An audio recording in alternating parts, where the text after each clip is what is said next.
Hello and welcome to the Essex Boys Murder videos. These videos are based on the key individuals and the murder victims' movements on the day of the 6th of December 1995. A quick mention to my Facebook page called The Real Essex Boys Murder Group. If you're interested, please feel free to join, as there's some great people on there with a lot of knowledge on this subject. So this is part 2 of a set of videos looking at a robbery that took place in 1989, a link to Anthony Tucker, known underworld figures, and a look into the possibility to see if Mick, Jack and Darren Nichols knew what was going to happen to the Essex Boys that night, and who could have made that call at a telephone box close to the Halfway House pub in Brentwood to Pat Tates' mobile at 5:03 p.m. It is not known if this call was made on the 5th, the day before the murders, or the 6th, the evening of the murders. If you haven't seen part 1 yet, I do recommend watching that first, as I have covered how the 1989 robbery came about and I've gone into a lot of detail about it. That information has never been put out anywhere before. I have been given exclusive access into this robbery and what happened after by a trusted source.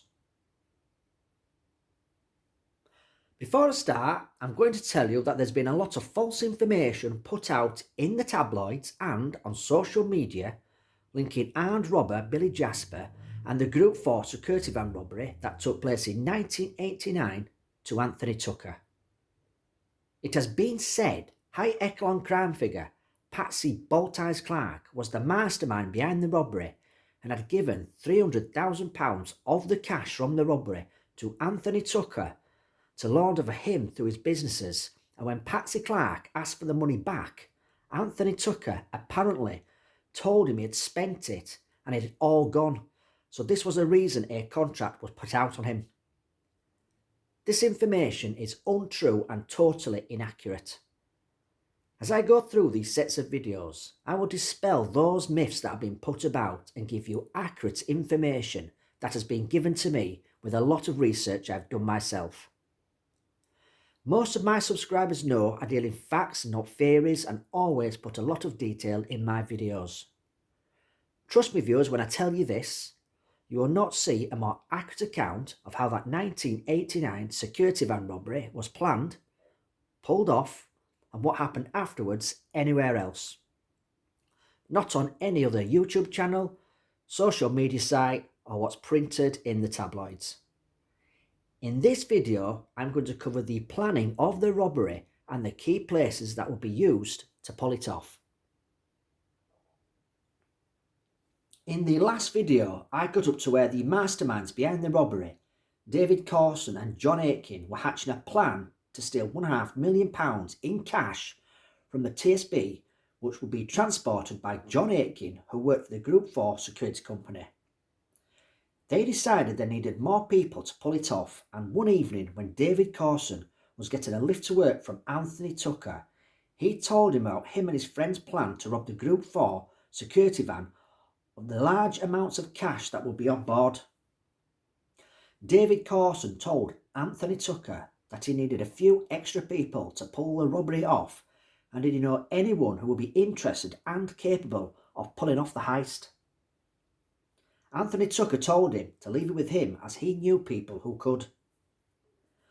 A few weeks later, a meeting was set up by Anthony Tucker at Hollywood's nightclub in Romford.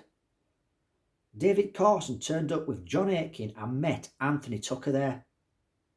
They went upstairs into a room and they were met by 3 people who Anthony Tucker had recruited for the robbery. Roger Barkley, David Redwin and a brother of one of these 2 men, who I will refer to as Mr. T throughout these sets of videos.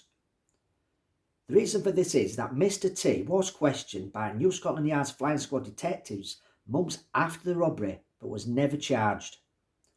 Unbeknown to them, he played a pivotal role in the robbery.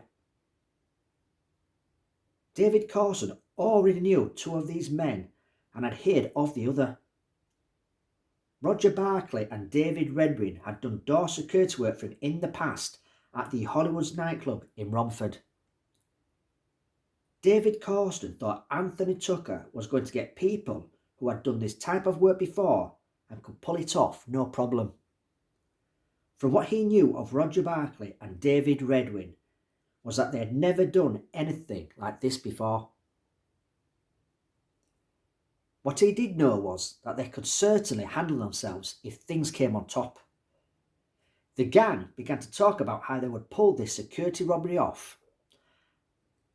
Weeks of planning was involved in how they could pull off this heist and pocket £1.5 million in cash. One of the masterminds behind the robbery, David Corson, left his 2-day-a-week part-time job at the Group 4 security company months ago, leaving the other employee, John Aitken, to be the inside man. This robbery would not be able to be pulled off without John Aitken. He was the key man, so this robbery could be pulled off. David Corson had agreed to be the getaway driver for the robbery. David Corson and John Aitken told the others it was company policy that there would always be 2 people in a security van whilst in transit. A van driver and a guard. John Aitken, who was the van driver for the security company, would have a guard with him on the day of the robbery. He told the gang that the same guard had been paired with him for weeks. They would set off from the company's depot in Witham, Essex, just before 6 a.m. and drive to the TSB's base in Wapping, East London, where the money was stored in the vaults for their banks.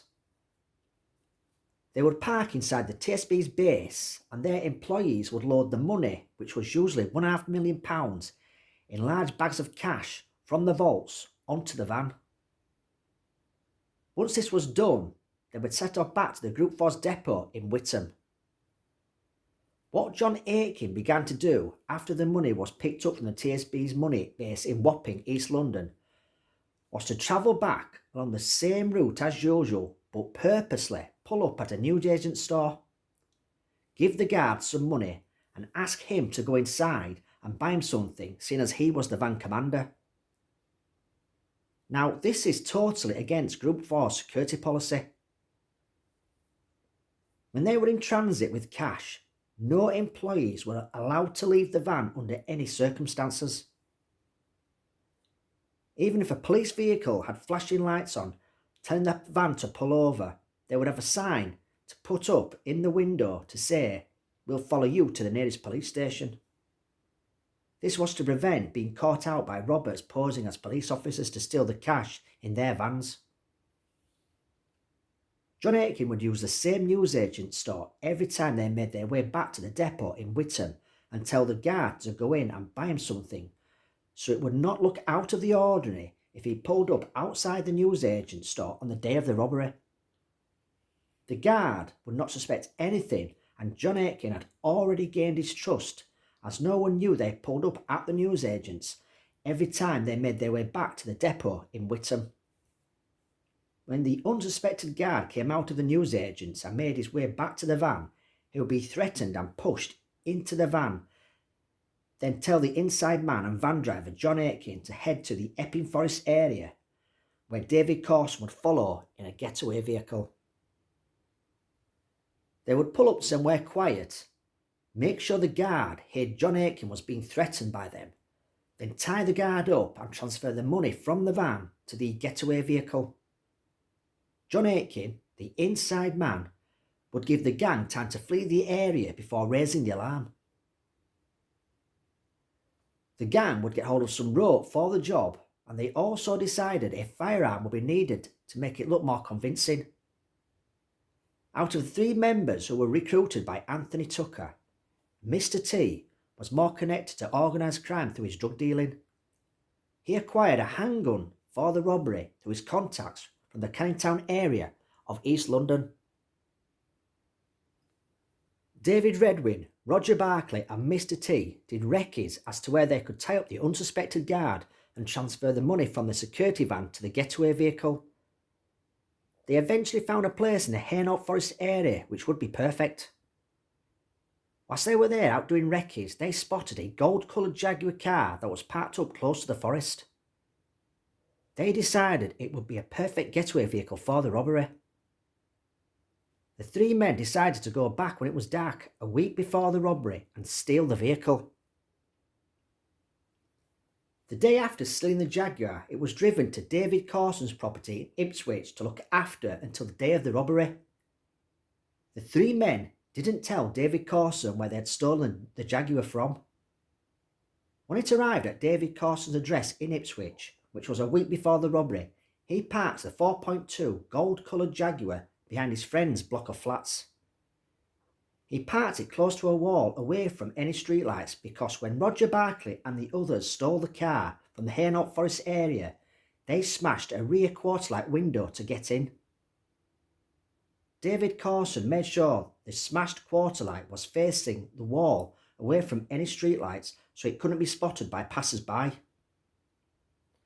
Sometime during the week before the robbery, David Carson had a telephone conversation with his ex-wife that he was coming into some money. He also told her about the stolen vehicle he had near his address. She panicked, thinking he was going to get into more trouble, so she phoned his mum. On the evening of the robbery, David Carson used the Jaguar to drive to his place in Ipswich to his mum's address in Chelmsford, which was some 40 minutes drive. His mum knew nothing about the upcoming robbery, but did know he was up to something and was worried for her son. After visiting his mum that evening, he left this address here. He put his gloves on as to not leave fingerprints in the car. He climbed inside the Jaguar and started the engine up. He then set off from this driveway here and headed in this direction.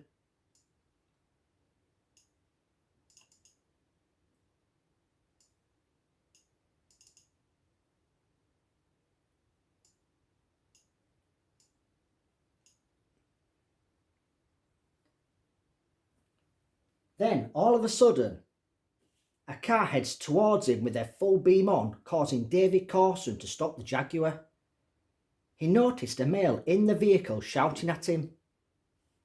David Carson had no idea where the vehicle he was driving had been stolen from. He thought the man in the car blocking him was the owner of the Jaguar. Within seconds, another vehicle pulled up next to him on the right so he couldn't get out of the door and make a run for it. It was Essex undercover police officers. He was quickly arrested on suspicion of stealing a motor vehicle and then taken to Chelmsford Police Station. When he arrived there, he was booked in but not questioned that evening as it was quite late, so he was taken to a cell for the night and would be questioned the following morning. This meant David Carson would not be able to take part in the robbery. The reason he was caught driving the stolen Jaguar that was supposed to be the getaway vehicle for the robbery the next day was that after he told his ex-wife about the car and that it was coming into lots of money, she panicked and rang his mum, telling her about the stolen vehicle her son had possession of and he might be doing something stupid. Worried about what she had just heard, David Carson's mum phoned a friend in the strictest of confidence, telling her about her son and the stolen vehicle he was driving about in and that he was up to something, but she wasn't quite sure what. This friend of hers, who she told in the strictest of confidence, went and told her friend, who just happened to be a police officer. This is exactly how David Carson was arrested for being in possession of a stolen motor vehicle the night before the robbery. If he had not driven down to see his mum that evening, he would have taken part in the heist and been the getaway driver. Instead, he spends the night in the cells at Chelmsford Police Station, waiting to be interviewed the next morning. He has no idea if the robbery will be going ahead without him or it will be called off for another day.